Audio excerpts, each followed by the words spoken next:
E aí pessoal, tudo bem? Bem-vindos ao canal Coleção Paralela. Sou o Rodrigo. Este é o poderoso mestre do terror.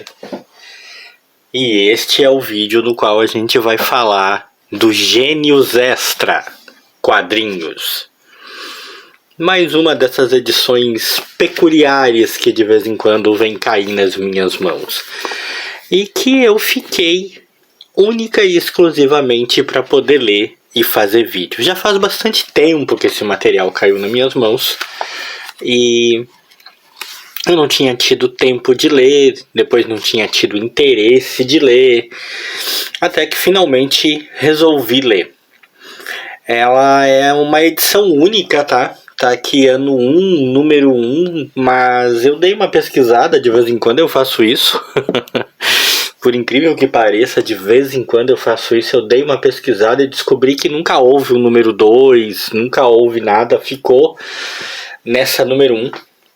Ela anuncia 50 páginas de aventura e mistério. Como o nome é Gênios Extra, esta parte eu não pesquisei, essa parte eu não tive interesse em procurar. Eu supus que se trata de uma, sei lá, de uma franquia, de uma revista, talvez de atividades, alguma coisa no estilo revista Recreio, não sei, né? Com esse nome, né, Gênios, e que acabou lançando uma edição especial com quadrinhos. E por alguma razão nunca houve outra edição. O material contido aqui dentro, é claro, é bastante infantil, né? É um quadrinho para criança realmente, com piadinhas, tem piadinhas, tem aqueles adivinhações, tem passatempo, tem um conto, né? Mas tudo muito direcionado a um público mais infantil, quanto a isso não há dúvida. Mas até que tem pelo menos umas 2 historinhas que são interessantes. A arte, não há créditos, tá? Eu não encontrei créditos na edição em lugar nenhum, para ser sincero, para que eu pudesse saber direito quem fez, quem não fez, né? Aqui há uma pequena explicação sobre a edição em si, ó. Aqui, ó. Ó, Jornal Estado de São Paulo, 0 Hora. Ela é distribuída e comercializada por esses jornais aí, né?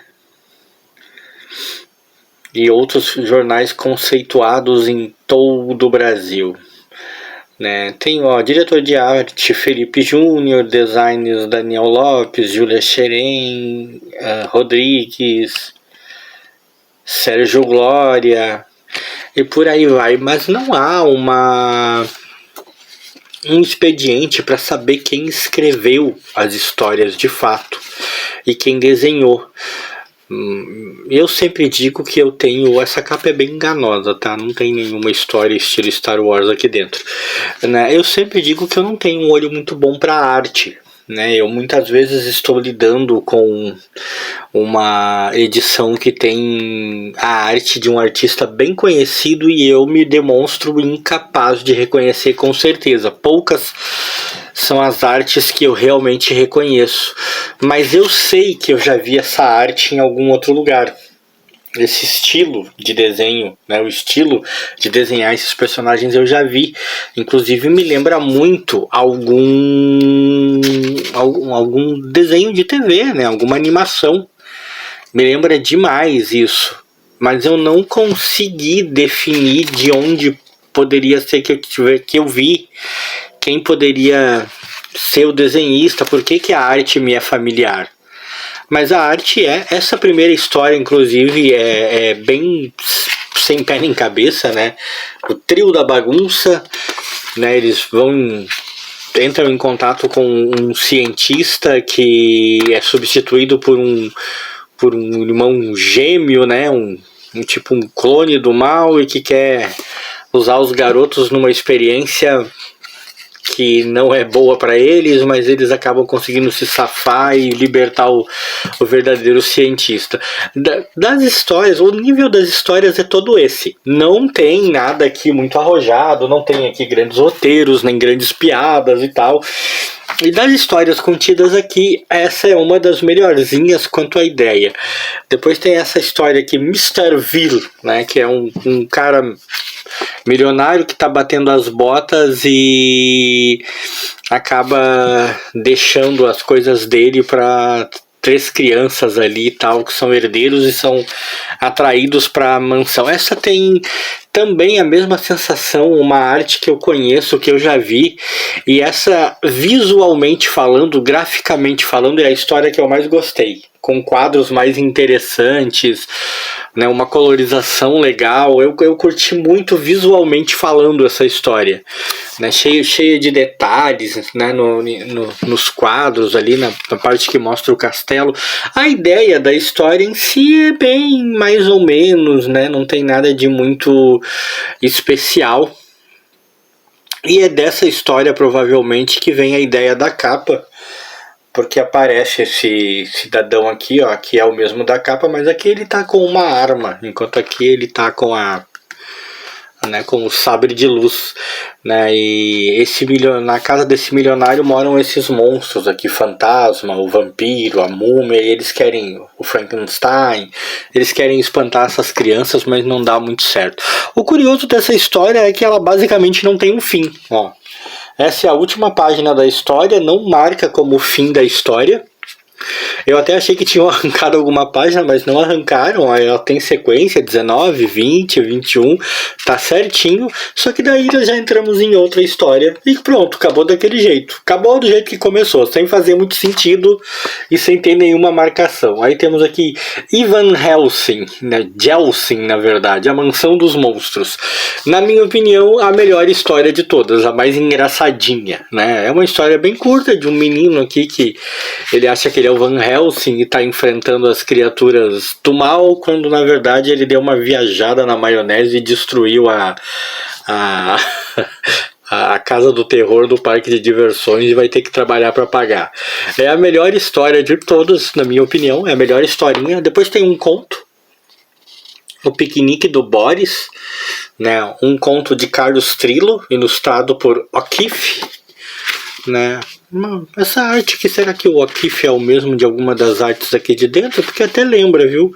Eu não li o conto eu não tive interesse em ler. Aí tem passatempos, uns passatempos com um jeito meio estranho. Inclusive a parte das adivinhas, das piadinhas tá aqui também. Depois tem uma história, Tony a mascote, com uma aventura com Sarita a esquisita. Isso me deu a impressão, tanto ela quanto o trio da bagunça e tal, me deu a impressão que são personagens recorrentes que aqui estão vivendo aventuras em quadrinhos, né? Talvez não seja uma reunião de mais histórias deles, uma publicação só com quadrinhos, enquanto eles aparecem talvez em histórias pequenas em outra publicação. Como eu disse, eu não fui atrás. Essa história é uma história no estilo educativa, né, para ensinar as crianças a cuidar dos seus bichinhos e tal.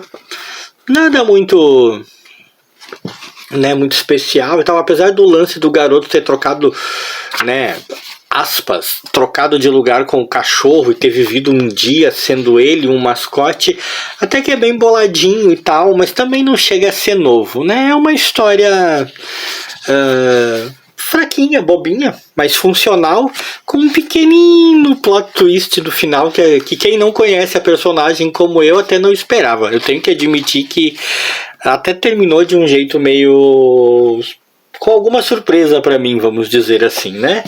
Enfim, Gênios Extra Quadrinhos é mais uma dessas publicações, de certa maneira, bastante genérica, né? Feita para crianças em algum momento, né? Que não é ruim, não compromete, não é uma história que quem comprou para alguma criança que gosta de ler vá se arrepender, né? Muito politicamente correto, é uma publicação que meio que parece ter essa preocupação. Eu não me recordo aqui, o ano de publicação é 2004, ó, 7/12/2004, né? Então já é numa época em que começávamos a tomar cuidado com o que falávamos, e o início de uma época em que já não se fazia quadrinhos para as crianças, né?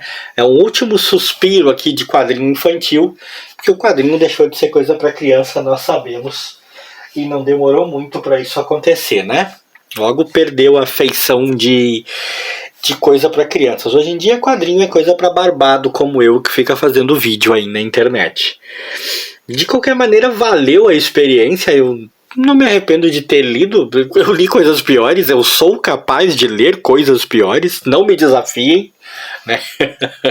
Se você tiver alguma sugestão de um quadrinho bem esquisito aí que você quer que eu tente ler, me manda a sugestão. Né? Na medida do possível, se eu conseguir encontrar o quadrinho, tem que ser mídia física, tá? Eu não vou ler nada por scan, nem coisa assim. Na medida do possível que eu encontrar esse quadrinho, eu leio e dou minhas impressões aqui, porque eu gosto desse sofrimento. E se você gostou desse vídeo, like aí pra mim e pro Mestre do Terror, que nem deve estar tão aborrecido assim, afinal tem tema terror aqui dentro, mestre.